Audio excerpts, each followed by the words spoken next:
Olá, este é o Literatura Miojo e no episódio de hoje falaremos sobre a obra O Problema da Justiça, do jurista austríaco Hans Kelsen.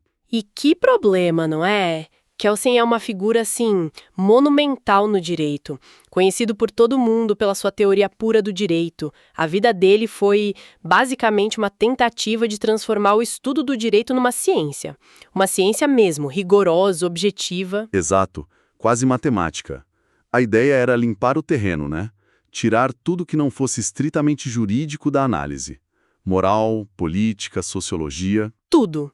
Para ele, tudo isso contaminava a ciência do direito. E aí que a coisa fica interessante.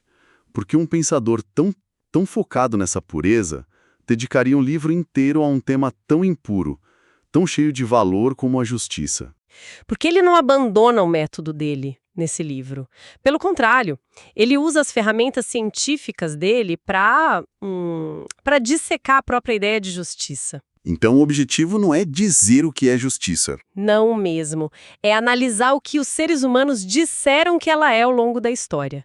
E o resultado, olha, é uma demolição controlada das nossas certezas. Certo. Então, para a gente entender essa demolição, a gente precisa entender as ferramentas.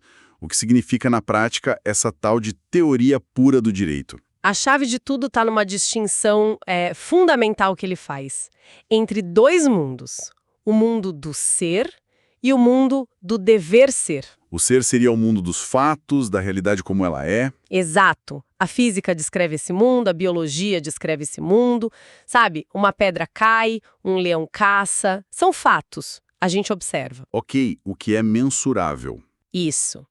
Já o mundo do dever ser, esse é o mundo das normas. É o que diz como as coisas deveriam ser. Você não deve matar. Você deve pagar impostos. Que não é uma descrição de um fato. Na verdade, o fato é que muita gente mata e não paga imposto. Exatamente. A norma existe independentemente do fato. Para Kelsen, a ciência do direito vive só nesse mundo do dever ser. O trabalho do cientista do direito é só descrever as normas de um sistema, como elas se relacionam, sem se perguntar se são boas, más, justas. Entendi. Seria como um mecânico que descreve como o motor funciona, mas não dá palpite se o carro é bonito ou feio. A função é técnica. Vê se as peças estão conectadas do jeito certo. No direito, se uma lei segue a Constituição, por exemplo. É uma analogia perfeita. A pergunta do jurista kelseniano não é essa lei é justa? É essa lei é válida? Foi criada do jeito certo, pela autoridade certa. Isso. Se, sim, ela é direito. Ponto. A questão da justiça é outra coisa, é da ética, da política. Por isso que esse livro foi originalmente um apêndice da obra principal dele, né? Foi. Era como se ele dissesse, olha, eu sei que vocês estão pensando nisso, então vou falar do assunto, mas saibam que isso aqui não é ciência jurídica para mim. Tem uma metáfora de um crítico dele, o Mário Lozano, que eu acho sensacional. Ele diz que Kelsen quer falar do ovo descrevendo só a casca, ignorando a gema, a clara e até a galinha. Isso resume bem. Resume de forma brilhante. A casca é a forma da norma, a validade dela, é o que interessa para a teoria pura. A gema e a clara, bom, são o conteúdo.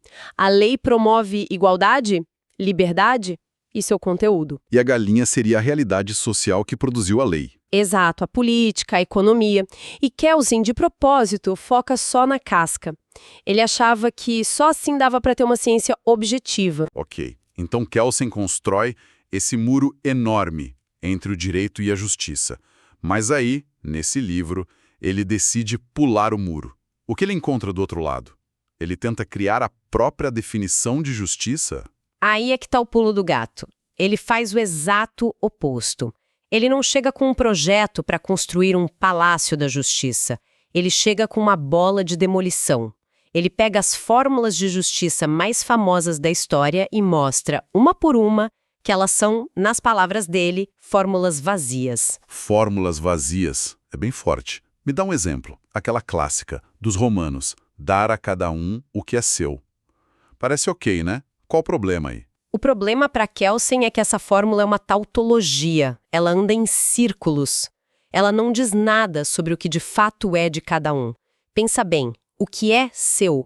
A fórmula só funciona se alguma outra coisa... Uma lei, um costume. Isso, se uma ordem social já tiver definido o que pertence a quem. Ah, saquei.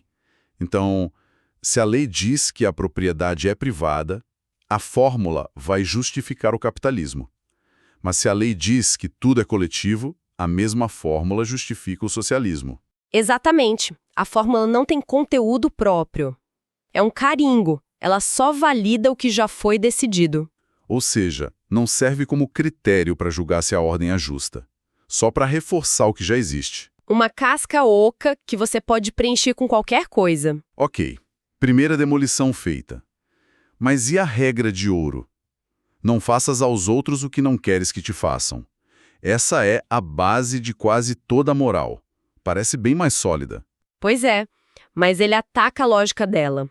Mostra que, se levada ao pé da letra, ela leva a consequências absurdas. Como assim? O exemplo que ele usa é o do juiz e do criminoso. O criminoso, claro, não quer ser punido. Óbvio. Se o juiz seguir a regra de ouro, ele deveria se colocar no lugar do criminoso e, portanto, não puni-lo. O resultado? O fim do sistema penal. É um argumento provocador. Ele está dizendo que a regra ignora a necessidade de um padrão objetivo. Isso. O problema é mais fundo. Pensa num masoquista. Pela regra de ouro, ele deveria infligir dor nos outros, porque é o que ele gostaria para ele. O ponto do Kelsen é: a regra só parece funcionar porque a gente, sem perceber, já assume uma moral comum. A gente parte do princípio que ninguém deveria querer ser roubado ou agredido. Exato.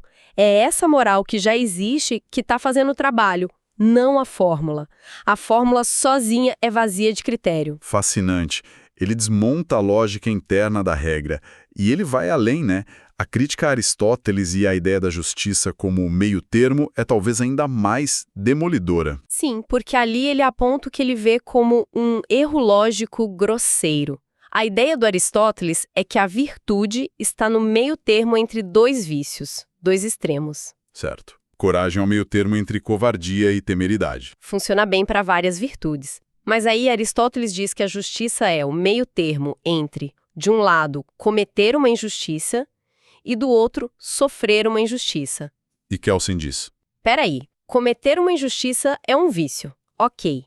Mas sofrer uma injustiça não é um vício. E mais, não são duas coisas diferentes.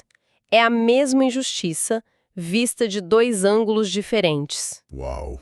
Que sacada! Ele basicamente acusa Aristóteles de quebrar a própria lógica para fazer a justiça caber na fórmula. Exato. Para Kelsen, essa é a prova final de que essas fórmulas não servem para descobrir o que é justiça.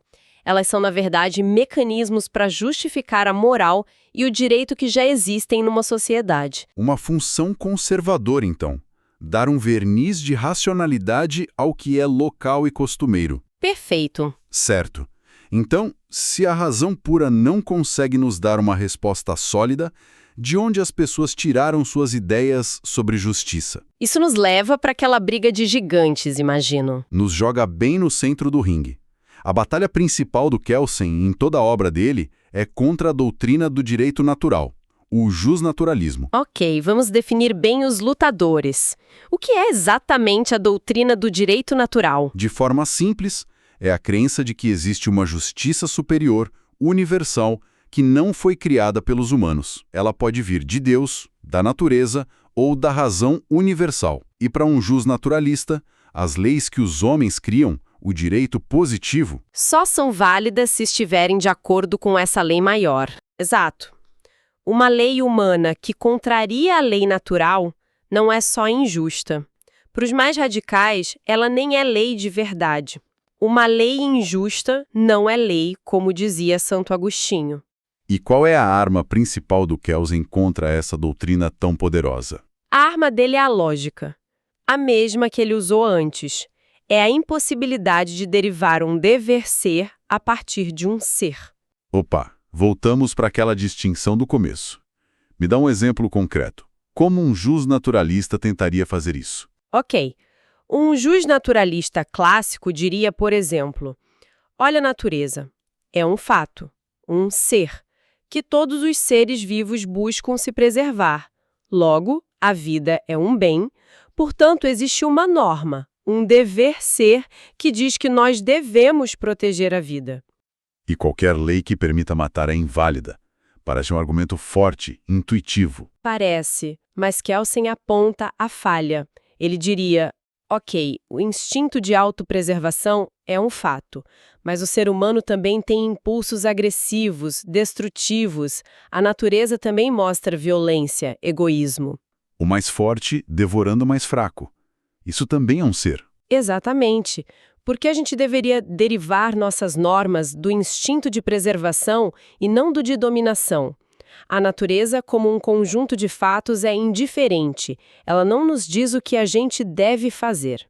Entendi. A natureza dá fatos contraditórios.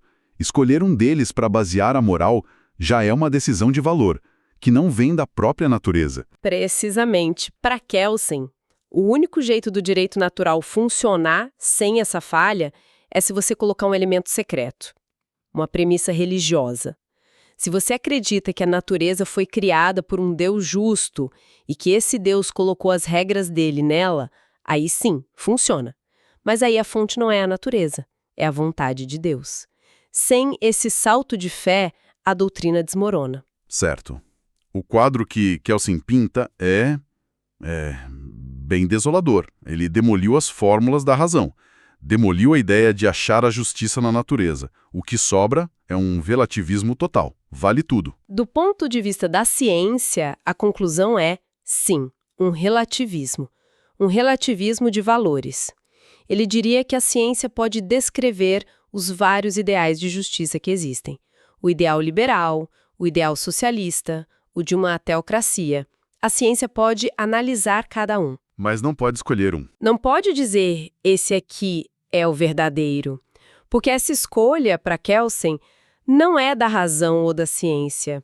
É, no fim das contas, um juízo de valor. Uma decisão que vem da nossa vontade, das nossas emoções. É uma escolha subjetiva. Mas aí entra o lado mais humano da história. Porque Hans Kelsen não era só uma máquina de lógica. Ele era um homem que viveu o século XX, um judeu que fugiu do nazismo. Ele não ficou nesse campo neutro para sempre, né? E esse é o desfecho extraordinário. Em 1952, na palestra de despedida dele na Califórnia, Kelsen, já idoso, faz uma confissão. Depois de uma vida inteira nisso, ele admite que a ciência não pode responder o que é a justiça. E então ele diz, e eu cito, devo, portanto, contentar-me com uma justiça relativa e só posso dizer o que a justiça é para mim. Que virada incrível, o grande teórico da objetividade finalmente falando na primeira pessoa. E o que era a justiça para ele? E continua a confissão. Uma vez que a ciência é minha profissão, a justiça, para mim, é aquela ordem social sobre cuja proteção a busca pela verdade pode prosperar. A minha justiça, portanto, é a justiça da liberdade, a justiça da democracia e, em suma, a justiça da tolerância. Nossa, isso é muito poderoso. Depois de provar que nenhuma justiça pode ser validada cientificamente, ele escolhe a justiça que permite que a própria ciência, a busca pela verdade, continue existindo. Exatamente. E o mais importante, ele reconhece que essa é a sua escolha, o seu valor, a sua fé. Não é uma verdade universal que ele pode impor. E ao fazer isso, ele nos devolve a responsabilidade. Se não tem uma resposta pronta vinda do céu ou da razão, então a tarefa de escolher, de lutar por um ideal de justiça, é nossa, de cada um de nós. É uma conclusão ao mesmo tempo rigorosa e, como eu disse lá no começo, um pouco frustrante. Ele não nos dá um mapa do tesouro, ele nos dá um espelho e nos força a perguntar de onde vêm as minhas certezas sobre o que é justo. Perfeitamente colocado. Ele nos desarma de falsas certezas e nos deixa com a tarefa da escolha. E isso leva a uma questão final para a gente pensar. Se a busca por uma justiça absoluta é uma tarefa da fé e não da razão, qual é, então, o papel da razão na nossa luta diária por um mundo mais justo? Obrigado por acompanhar o Literatura Miojo. Curtiu? Então procure a obra original, porque nada supera o prazer da leitura. A literatura te espera sem pressa, mas com prazer. Todas as terças e quintas-feiras, às 10 horas, um novo episódio.